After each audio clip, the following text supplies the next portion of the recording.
Les nouvelles en détail. L'Égypte et les Émirats arabes unis poursuivent les opérations de largage de plusieurs tonnes d'aide humanitaire sur Gaza. Les aides comprennent de grandes quantités de nourriture, de médicaments et de produits de première nécessité qui ont été largués dans diverses zones du nord de l'enclave palestinienne qui sont confrontées à une pénurie d'éléments de base de la vie en raison de la poursuite des opérations militaires. Cette aide s'inscrit dans le cadre des efforts déployés en coordination avec les acteurs régionaux et internationaux pour rétablir le calme et mettre en place une aide urgente afin d'atténuer la crise humanitaire dans la bande de Gaza.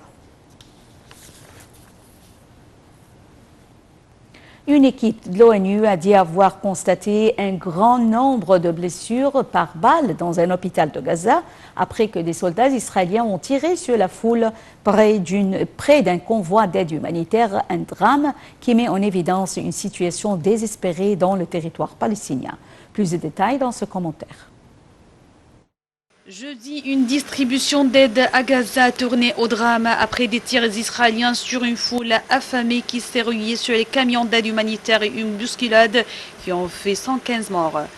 Une équipe de l'ONU s'est rendue le lendemain à l'hôpital Al-Shifa de Gaza qui a accueilli des dizaines de blessés après la tragédie. La communauté internationale a réclamé une enquête sur ce drame et un cessez-le-feu immédiat dans la guerre a déclenché le 7 octobre. Plusieurs pays y ont parachuté des cargaisons ces derniers jours, notamment la Jordanie avec le soutien de la France, les Pays-Bas et le Royaume-Uni, ainsi que l'Égypte en coopération avec les Émirats arabes unis. Mais les cargaisons par voie terrestre soumises au feu vert d'Israël, qui impose un blocus à Gaza depuis 2007, n'arrivent qu'en quantité très limitée via Rafah depuis l'Égypte. Leur acheminement, notamment dans le nord du Gaza, est périlleux en raison des combats, des bombardements israéliens, des décombres bloquant des routes et parfois de pillages. Les opérations militaires israéliennes et les pénuries ont mis à genoux le système de santé palestinien. 10 enfants sont morts de malnutrition et de déshydratation ces derniers jours. Sur le terrain, l'armée israélienne a poursuivi ses frappes meurtrières contre la bande de Gaza.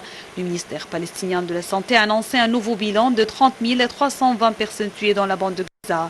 Il a également fait état dans un communiqué de 92 morts au cours des dernières 24 heures et d'un total de 71 533 blessés dans le territoire palestinien depuis le début de la guerre le 7 octobre. Les Nations Unies ont de nouveau averti que la famine dans la bande de Gaza est devenue presque inévitable, à moins que quelque chose ne change sur le terrain, notamment avec le dévoilement par les statistiques de la mort de 10 enfants palestiniens par la malnutrition causée par le manque de nourriture. Ceci intervient alors que le président du commissariat de l'Union africaine, Moussa Faki, a accusé Israël de perpétrer des massacres collectifs pour les Palestiniens qui étaient dans l'attente des aides. Entre-temps, le nombre de victimes palestiniennes du massacre perturbé de par l'armée dans la ville de Gaza s'était alourdi, s'élevant à plus de 115 martyrs et 760 blessés. Selon le ministère palestinien de la Santé, au moins 92 Palestiniens ont été tués, 156 blessés au cours des dernières 24 heures, ce qui porte le nombre des martyrs palestiniens entre 30 000 et 320 000 martyrs.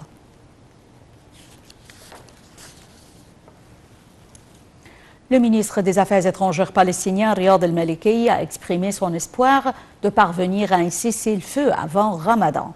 Dans une allocution devant le forum diplomatique qui a eu lieu en Turquie, le ministre palestinien a souligné que l'autorité palestinienne serait la seule autorité légitime à gérer la bande de Gaza après la guerre.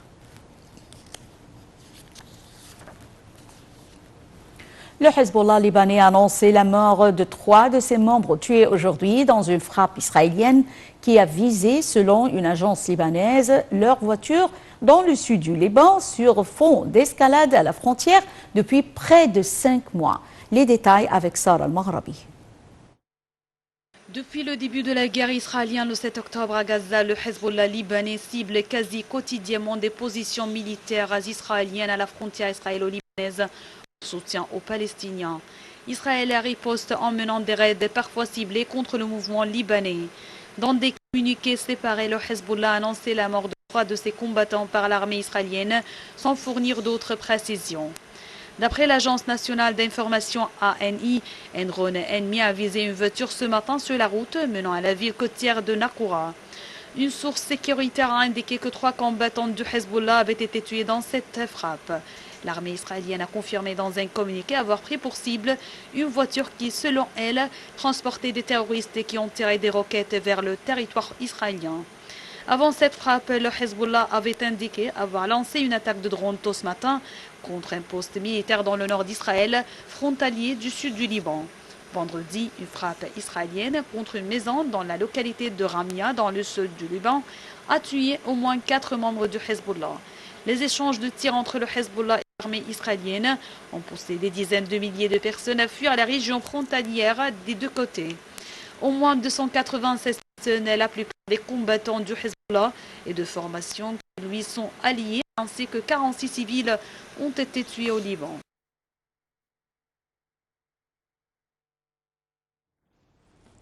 Un navire britannique endommagé par une attaque au missile des rebelles yéménites Houthis le 19 février dans le golfe d'Aden a coulé, c'est ce qu'a affirmé le gouvernement au Yémen.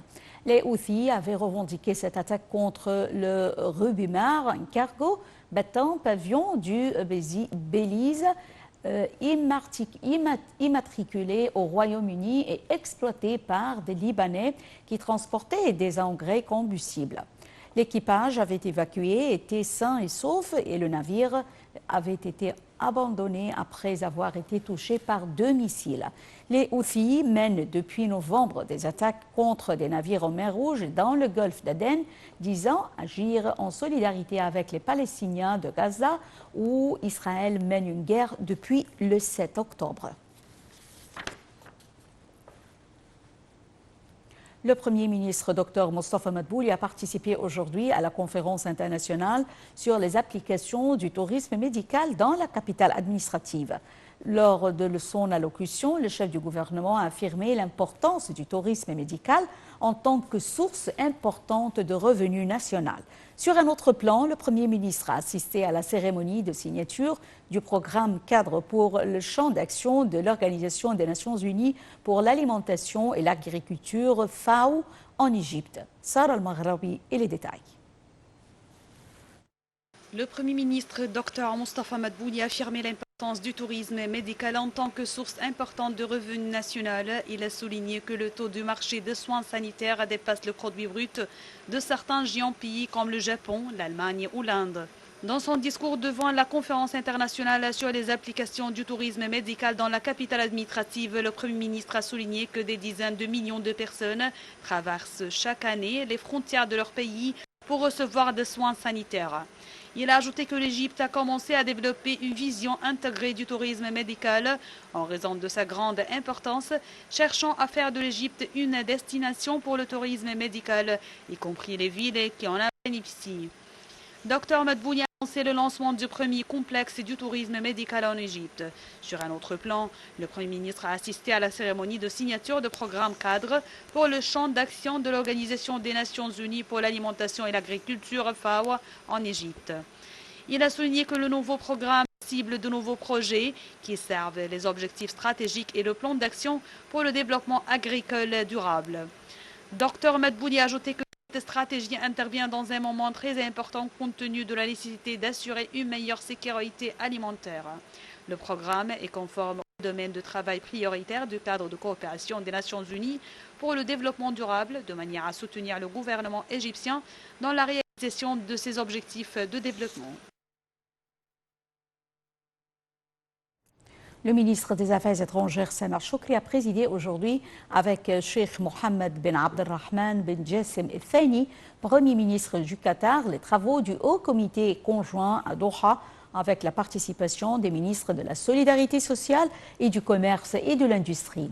Le porte-parole du ministère des Affaires étrangères, l'ambassadeur Ahmed Abouzeid Chouk, a déclaré que M. Choukri avait précisé que les réunions avaient porté sur le suivi des aspects de la coopération bilatérale ainsi que sur la signature d'un certain nombre de mémorandums d'accord. Les discussions approfondies ont également eu lieu sur les questions régionales, notamment la crise de Gaza et les efforts déployés pour mettre fin à la guerre israélienne contre la bande de Gaza. Choukri seront demain à Riyad pour présider les réunions consultatives entre l'Égypte et le Conseil de coopération du Golfe CCG portant sur les cadres de coordination entre l'Égypte et les pays du Golfe et les moyens de renforcer la coopération entre les deux pays. En Algérie, le ministre du Pétrole, Tarek El Molla, a prononcé le mot de l'Égypte au nom du président Abdel Fattah el-Sisi au sommet des pays exportateurs de gaz à Alger. Dans son mot, El Molla a déclaré que l'Égypte avait adopté une vision ambitieuse en matière de conversion à l'énergie faible, émissions de carbone et les efforts pour réduire les émissions de pétrole, l'utilisation de gaz naturel et le développement des énergies nouvelles et renouvelables et de l'hydrogène vert. M. Molla a également souligné l'importance du forum pour renforcer la coopération entre ses États membres, réitérant le rôle de plus en plus vital du gaz naturel pour réaliser une transformation énergétique juste et réalisable.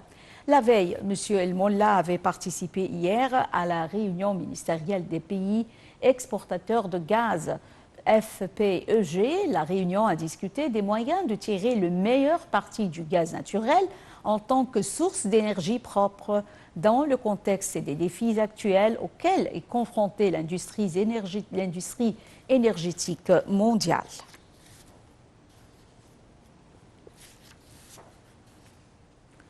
Le sommet des pays exportateurs de gaz a débuté aujourd'hui avec ses travaux à Alger, avec la participation de nombreux dirigeants, dont l'Iranien Ebrahim Raisi et l'émir du Qatar, Tamim bin Hamad El Thani. Et dans ce contexte, des tensions persistantes sur les marchés. Un commentaire. Dans son allocution d'ouverture, le président algérien Abdelmajid Tebboune a déclaré que ce sommet est une occasion d'avoir une vision commune qui préserve à la fois les intérêts des producteurs et des consommateurs. Le gaz naturel joue un rôle essentiel dans la réalisation du développement durable et la satisfaction des besoins mondiaux croissants en énergie, a-t-il ajouté.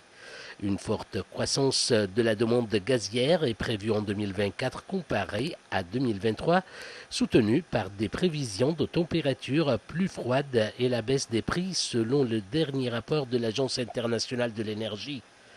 L'Algérie s'emploie à travailler avec toutes les parties. C'est ce qu'a affirmé le dirigeant algérien, soulignant que les défis aujourd'hui nous imposent la promotion du dialogue et du travail multilatéral. Le gaz naturel est une source d'énergie abondante, abordable et respectueuse de l'environnement. Et l'Algérie soutient l'intégration des sources d'énergie renouvelables, a encore dit M. Tebboune. La veille, une réunion ministérielle a réuni des représentants des membres du Forum des pays exportateurs de gaz. Le ministre russe de l'énergie, Nikolai Chulingnov, qui représente son pays au sommet, a affirmé que Moscou s'était employé à enrichir la déclaration d'Alger, qui doit être adoptée samedi à l'issue des travaux par les participants.